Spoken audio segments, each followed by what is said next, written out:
Hello students, welcome back to Diya education. जैसे कि हमने पहले भी डिस्कस किया है कि दिया एजुकेशन एक ऐसा प्लेटफॉर्म है जिसमें हम उन टॉपिक्स को कवर करने का ट्राई करते हैं जिनमें अगर आपको थोड़ा सा भी डाउट रह जाए तो आगे की स्टैंडर्ड्स में आपको बहुत ज्यादा प्रॉब्लम आ सकती है। अगर आपकी बेसिक ही कवर ना हो तो आगे जाके आपको प्रॉब्लम तो आएगी ऑब्वियसली। तो आज का ऐसा कौन सा बेसिक टॉपिक है? पॉलिनोमियल्स। सबसे पहली चीज, पॉलिनोमियल होता क्या है?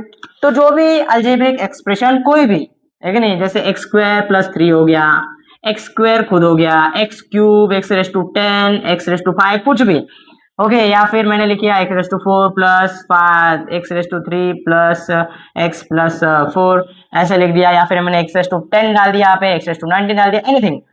कोई भी अलजेब्रिक इक्वेशन जिसकी पावर, जिसकी क्या पावर होल नंबर हो, क्या हो? Whole number. होल नंबर का मतलब जीरो भी हो सकता है ना। यहाँ पे x है अगर मैं x रेस टू 0 करके लिखूं तो x raise to 0 equal to 4 1, तो 1 into 4 equal to 4, that means यहाँ पे x रेस टू 0 भी अवेलेबल है। तो कोई भी अलजेब्रिक इक्वेशन जिसकी वेरिएबल की हाईएस्ट पावर क्या है, कोई पावर होल नंबर हो, क्या हो? होल नंबर, उसे हम क्या बोल देंगे? पॉलिनोमियल्स। क्या कह देंगे? पॉलिनोमियल्स। अब पॉलिनोमियल्स के भी टाइप है। अगर उसमें सिर्फ एक ही टर्म है, जैसे मैंने दिखा ना क्यूब का एक पॉलिनोमियल, तो ये मोनोमियल हो गया। क्या हो गया? मोनोमियल। क्या हो गया? मोनोमियल। ठीक है। अगर उसमें दो टर्म्स हैं तो ये क्या हो गया? बायोमियल। क्या है? बायोनोमियल। वो हो गया मोनोमियल, ये हो गया बायोनोमियल। और अगर दो से ज्यादा टर्म्स है, क्या है? दो से अगर ज्यादा टर्म्स है तो वो हो गया पॉलिनोमियल। वो क्या हो गया? पॉलिनोमियल। तो ये पहली चीज देखी, पॉलिनोमियल होता क्या है, क्या कंडीशन है? द वेरिएबल्स है कि नहीं, जो भी है उसमें मस्ट कंटेन वेरिएबल्स पावर, जो पावर है मस्ट बी होल नंबर। क्या बोला मैंने? Whole number. और जहां पर कांस्टेंट है वहां पर वेरिएबल है क्या? वहां भी है। दैट मीन्स हम वेरिएबल ना लिखे तो भी चल जाएगा। इन शॉर्ट में हम क्या लिख सकते हैं? Power must be whole number. किसकी? पॉलिनोमियल की। पॉलिनोमियल की कोई भी स्टेप देख लो, उसकी पावर क्या चाहिए? होल नंबर चाहिए। अगर मैं ऐसे लिखूं, अच्छा न्यूमेरिकल में देखेंगे क्या पॉलिनोमियल है या नहीं है। तो पहले क्या देखा? पॉलिनोमियल्स के टाइप देखे हमने। क्या क्या देखे? बायोनोमियल देखा, मोनोमियल देखा अगर एक ही टर्म है उसमें, एंड पॉलिनोमियल देखा अगर दो से ज्यादा टर्म है तो। नाउ पॉलिनोमियल के कुछ एक प्रॉपर्टी है, क्या है? जो हाईएस्ट पावर है पॉलिनोमियल की, क्या हाईएस्ट पावर ऑफ पॉलिनोमियल, उसे हम क्या कहते हैं? Degree of polynomial. क्या कहते हैं? Degree of polynomial. ठीक है, पहले आप इसका स्क्रीनशॉट ले लीजिए, फिर हम डिग्री का टॉपिक स्टार्ट करेंगे। क्या क्या देखा हमने? पॉलिनोमियल क्या होता है, कंडीशन पॉलिनोमियल की क्या है, कंडीशन यहाँ पे मैं लिख देता हूं ताकि आपको इजी जाए। कंडीशन फॉर पॉलिनोमियल क्या है? वो power must be whole number. Okay, and उसके टाइप्स देखें, मोनोमियल, बायोनोमियल एंड पॉलिनोमियल। इसका स्क्रीनशॉट ले लीजिए, आगे हम डिग्री का टॉपिक कवर करेंगे। स्टूडेंट्स, डिग्री ऑफ पॉलिनोमियल क्या होती है? कोई भी पॉलिनोमियल अगर हमने लिया, फॉर एग्जांपल मैंने लिया p raise to 3 plus 4p² plus 3, ये तो इसकी highest power of polynomial is called degree of polynomial. तो इसकी हाईएस्ट पावर क्या है? 3 है। तो इस पॉलिनोमियल की है कि नहीं, डिग्री क्या हो गई? Degree equal to 3। Highest power देखना है, वो हो गई उसकी डिग्री। अगर मैं एक और चीज लिखूं, मैं सिर्फ 3 लिखा, क्या लिखा? 3, तो क्या पॉलिनोमियल है? यस, मैंने बताया था ना, जहां कुछ नहीं वहां x रेस टू 0 है, वहां p रेस टू 0 हो सकता है, y रेस टू 0 होता है, एनीथिंग। तो इसकी डिग्री क्या होगी? इसकी डिग्री 0 हम कह सकते हैं डायरेक्टली, लेकिन इसकी डिग्री क्या है? 0। इसे हम कांस्टेंट पॉलिनोमियल कहते हैं। क्या कहते हैं? कांस्टेंट पॉलिनोमियल जिसकी डिग्री 0 होती है। तो डिग्री ऑफ पॉलिनोमियल क्या होता है? Highest power of polynomial. इसके आगे एक और टॉपिक है, अलग अलग पॉलिनोमियल के 3 अलग अलग फॉर्म्स होते हैं। क्या होते हैं? 3 फॉर्म्स होते हैं। एक स्टैंडर्ड फॉर्म होता है, एक कोएफिशिएंट फॉर्म होता है, और तीसरा भी एक फॉर्म होता है, वो हम अब आगे देखेंगे। यहाँ हमने एक और न्यूमेरिकल लिया है, x cube minus root x square plus 3/5x plus 2। इसकी डिग्री क्या होगी? मैंने क्या बताया? हाईएस्ट पावर देखना हमको। क्या देखना है? Highest power. तो हाईएस्ट पावर इसमें क्या है? 3 है। क्या है? 3 है ना, तो इसकी भी क्या हो जाएगी? डिग्री 3 हो जाएगी। इजी है, कुछ नहीं, हाईएस्ट पावर आपको देखना है। यहाँ एक और न्यूमेरिकल है p⁻10 plus p square plus 3। इसकी डिग्री क्या होगी?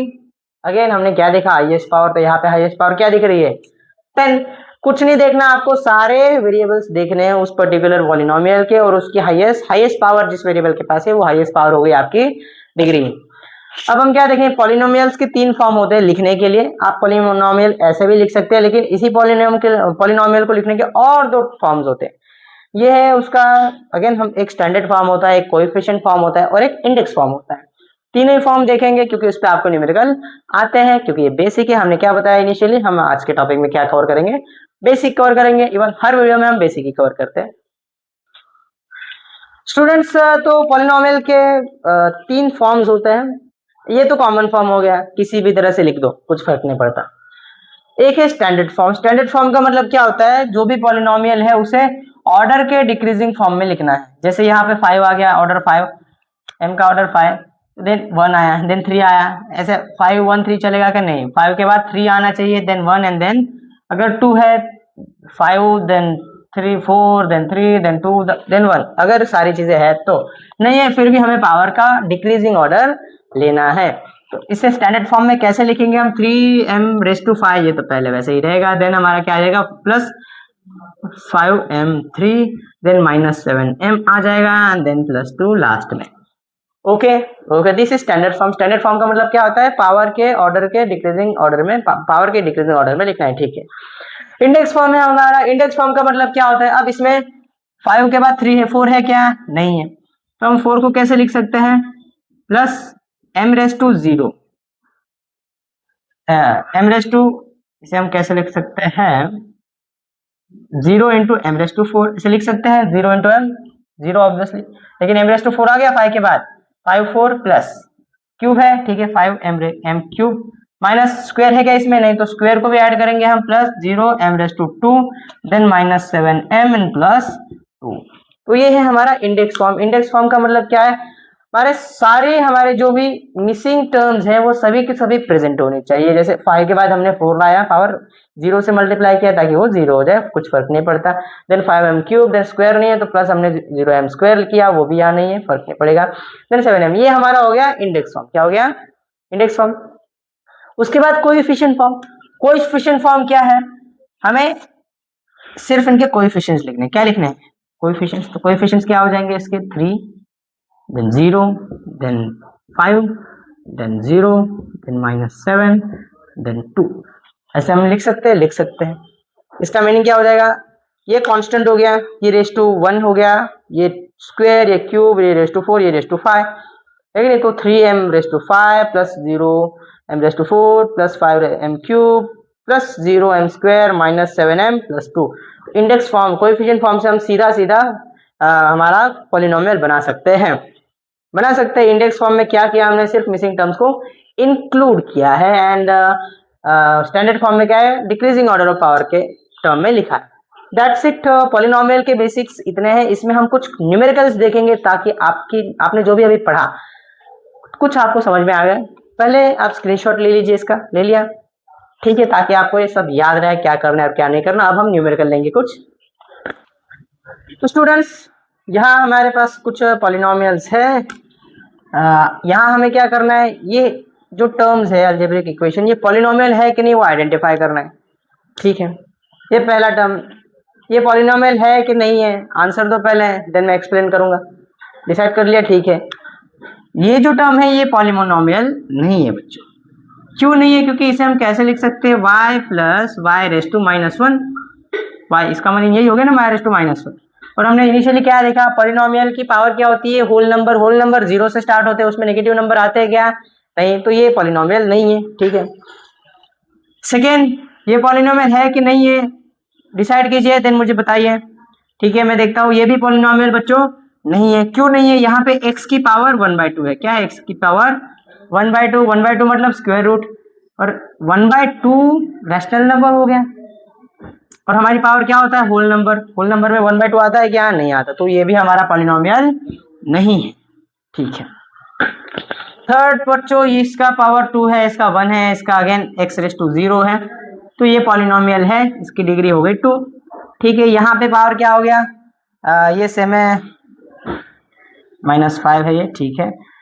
यहाँ m रेस टू -2 है, अगेन ये भी पॉलिनोमियल नहीं है। यहाँ 10 आगे क्या हो सकता है, x रेस टू 0 हो सकता है, तो ये पॉलिनोमियल है विद डिग्री 0। तो ये पॉलिनोमियल नहीं है, नहीं है, ये भी नहीं है, और ये पॉलिनोमियल है। आई बात समझ बच्चों, ठीक है। नाउ यहाँ पे हमें डिग्री लिखनी है पॉलिनोमियल की। ये फर्स्ट पॉलिनोमियल की डिग्री क्या हो गई, तो यहाँ पे p रेस टू 0 हो सकता है, तो इसकी डिग्री हो गई 0 ऑब्वियसली। इसकी डिग्री क्या हो जाएगी, 10 हो जाएगी। क्या हो जाएगी, 10 degree of this polynomial is 10। इसकी डिग्री क्या हो जाएगी, 1, यहाँ पे 1 है ना, डिग्री इज 1। एंड इसकी डिग्री क्या हो जाएगी, 5। तो यहाँ पे डिग्री क्या हो जाएगी, 5। मैंने शुरू में ही कहा, ये जरूरी नहीं कि ये यही से स्टार्ट होगी, स्टैंडर्ड फॉर्म है क्या, नहीं, स्टैंडर्ड फॉर्म में ये आगे से स्टार्ट होगा। इसकी डिग्री क्या हो जाएगी, 5। नाउ स्टूडेंट्स, हम लोग जो हमारा पॉलिनोमियल है उसे अलग अलग फॉर्म्स में चेंज कैसे करें वो देखेंगे, इन शॉर्ट में समझ के लेंगे। चलिए देखते हैं।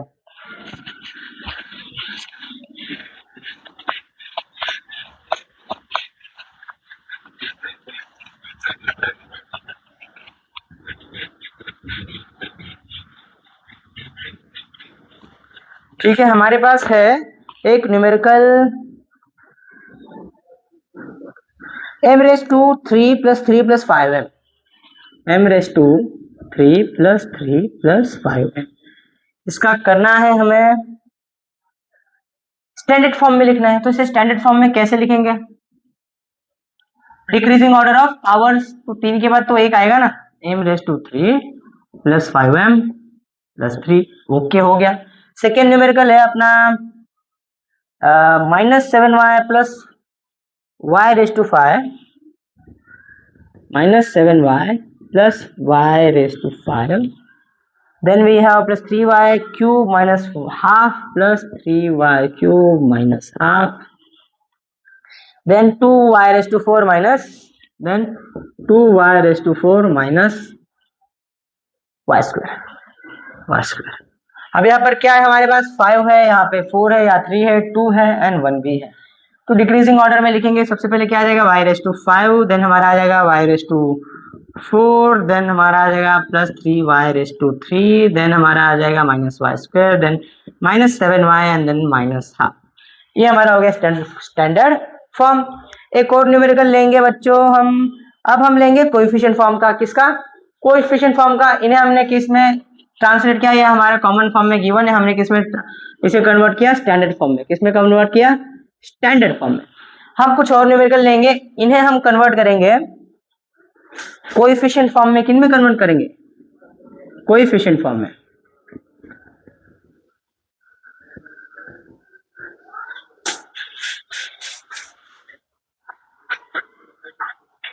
ठीक है, हमारा पहला न्यूमेरिकल है x raise to 3 - 2, x raise to 3 - 2। अब इसका कोएफिशिएंट फॉर्म में हम कैसे लिखेंगे, कोएफिशिएंट फॉर्म आपको याद है बच्चों क्या लिखना होता है, सारे जो टर्म्स है उनकी कोएफिशिएंट्स लिखने होता है। लेकिन इनमें सारे टर्म्स है क्या, नहीं है, तो हमें पहले सारे टर्म्स बनाने पड़ेंगे। पहले आ जाएगा x रेस टू 3, फिर आ जाएगा 0x रेस टू 2, देन हमारा आ जाएगा 0x एंड देन -2। तो इसका कोएफिशिएंट फॉर्म हम कैसे लिखेंगे, तो coefficient form is 1 then 0 then 0 then -2। ये हो गया उसका कोएफिशिएंट फॉर्म। स्टूडेंट्स, एक और न्यूमेरिकल लेंगे हम 5y। हमारे पास क्या है, 5y का कोएफिशिएंट फॉर्म क्या हो जाएगा, 5 एंड देन 0, आगे 0 है ना, तो इसमें कुछ डाउट नहीं है। नेक्स्ट एक न्यूमेरिकल है अपने पास 2m raise to 4 -3m square, 2m raise to 4 -3m square and then है हमारे पास +7। अब इसका कोएफिशिएंट फॉर्म कैसे लिखेंगे, इसमें जो एब्सेंट टर्म्स है उसे हमें लिखना पड़ेगा। तो कैसे लिखेंगे, 2m रेस टू 4, 3 नहीं है तो हम 0m रेस टू 3 ला दिया हमने, लेकिन ये देन अगेन 2 है, 3m स्क्वायर, देन हमारे पास m नहीं है तो +0m ला दिया एंड +7। तो इसका कोएफिशिएंट फॉर्म क्या लिखेंगे हम, कोएफिशिएंट फॉर्म इज 2, 0, -3, 0, यहाँ पे 7 है ना, एंड 7। ये हो गया हमारा कोएफिशिएंट फॉर्म। तो स्टूडेंट्स, हमने किसी भी टर्म को स्टैंडर्ड फॉर्म में कैसे कन्वर्ट किया वो भी देखा, हमने कोएफिशिएंट फॉर्म में कैसे कन्वर्ट किया वो भी देखा। अब हम कुछ फॉर्म देखेंगे।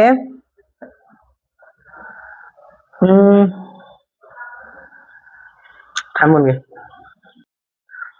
ये क्वेश्चन है, इन्हें हमें स्टैंडर्ड फॉर्म में कन्वर्ट करना है। ये कौन सा फॉर्म है, कौन सा फॉर्म है, ये कोएफिशिएंट फॉर्म में, सबको पता है। ये 1 2 3, 1 2 3 को कैसे लिखेंगे स्टैंडर्ड फॉर्म में, तो हम वेरिएबल कोई भी ले सकते हैं, पी ले सकते हो, वाई ले सकते हो, एक्स ले सकते हो, हम पी ले लेंगे। 1 है तो 1p मतलब p, एंड 0 यहाँ पे 3 हमारा क्या हो गया, कांस्टेंट टर्म हो गया, x p raise to 0, p raise to 1, p raise to 2, that means ये है p स्क्वायर, ठीक है। देन प्लस हमारा 2p एंड देन प्लस 3, ये हमारा हो गया स्टैंडर्ड फॉर्म।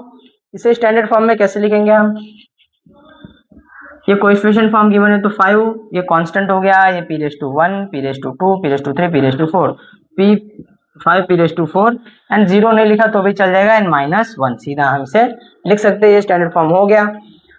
देन क्योंकि हमें स्टैंडर्ड फॉर्म में लिखने को कहा है, हमें इंडेक्स फॉर्म में कहा है क्या, नहीं, इंडेक्स फॉर्म में लिखना होता तो हम पूरा टर्म लिखे होते। अब हम क्या लिख सकते हैं, ये कांस्टेंट हो गया, ये p raise to 1, p raise to 2, p raise to 3, तो कैसे -2p raise to 3 plus 2p raise to 2 minus 2p and then plus 2, ये हमारे हो गए स्टैंडर्ड फॉर्म। स्टूडेंट्स हमने आज इसका स्क्रीनशॉट ले लीजिए।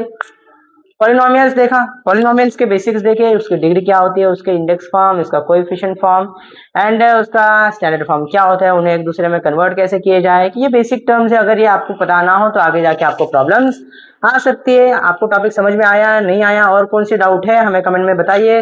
लाइक कीजिए चैनल को, वीडियो को, चैनल को सब्सक्राइब कीजिए, नोटिफिकेशन की बेल दबा दीजिए एंड वीडियो को शेयर कीजिए जिन्हें इस टॉपिक में डाउट है। देखते रहिए दिया एजुकेशन, मिलते हैं अगले वीडियो।